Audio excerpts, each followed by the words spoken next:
আসসালামু আলাইকুম। এখন আছি আমরা পেঁপে বাগানে।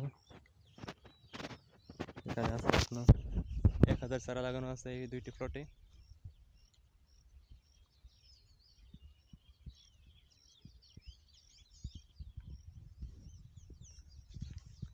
এই যে অনেকেই মেসেজ দেন আমারে পেঁপে গাছ সম্পর্কে, কিন্তু সবারই মেসেজ দেওয়া সম্ভব হয় না।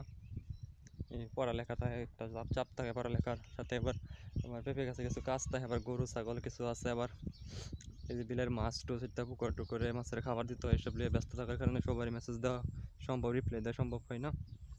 এই কারণেই এই যে ভিডিওটা করা। এখন বর্ষাকালীন সময়ে পেঁপে গাছের ড্রেন কিন্তু মাটি আসে হারা অনেকটা, ওই বিট থেকে অনেকটা হয়ে গেছে, হয়ে গেছিলো, লেভেল হয়ে গেছিলো বিট আর কেলটা। তো তখন 2 দিন আগে বৃষ্টি চলছিল, বৃষ্টি চলাকালীন সময়ের সময় আপনার ড্রেন দেওয়া হয়েছে, যাতে ক্ষেতের মধ্যে কোনো পানি না জমে। দেখেন প্রত্যেকটা গাছে সুস্থ সবল টপ লেডি পেঁপে চারা আছে। গাছের বয়স হলো 51 দিন।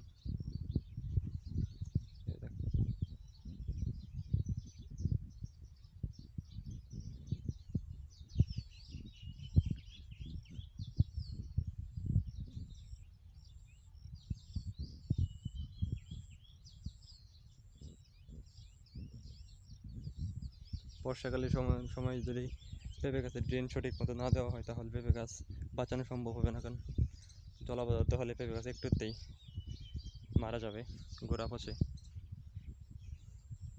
মাশাআল্লাহ, আল্লাহর রহমতে গাছগুলো এখন সুস্থ আছে।